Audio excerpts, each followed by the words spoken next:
বিক্ষিপ্ত কয়েকটি ঘটনা ছাড়া প্রথম দফায় শান্তিপূর্ণ ভোট দেখেছে রাজ্যবাসী। আগামী 29 এপ্রিল দ্বিতীয় দফার ভোট রয়েছে।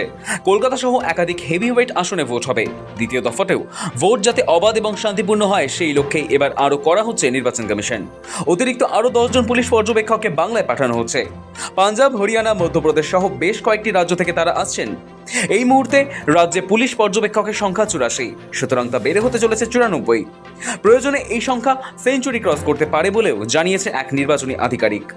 এবারের নির্বাচনের জন্য পশ্চিমবঙ্গে 84 জন পুলিশ পর্যবেক্ষক নিয়োগ করেছিল কমিশন, যা অন্যান্য বারের তুলনায় বেশি।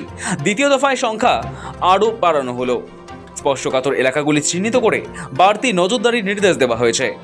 প্রথম দফায় 152টি কেন্দ্রের জন্য 84 জন পুলিশ পর্যবেক্ষক নিয়োগ করে কমিশন, কিন্তু দ্বিতীয় দফায় বেশিরভাগটাই ভোট রয়েছে শহরাঞ্চলে, তাই আরও পুলিশ পর্যবেক্ষক বাড়ানোর সিদ্ধান্ত নিল নির্বাচন কমিশন।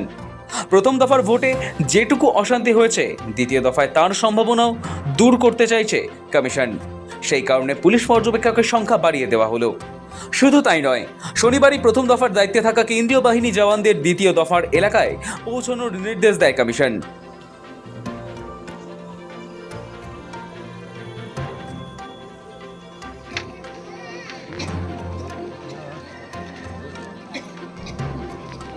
শান্তিপূর্ণ ভোট করাতে এবার প্রত্যেক বিধানসভা কেন্দ্র অর্থাৎ 294টি আসনেই একজন করে পর্যবেক্ষক নিয়োগ করে কমিশন।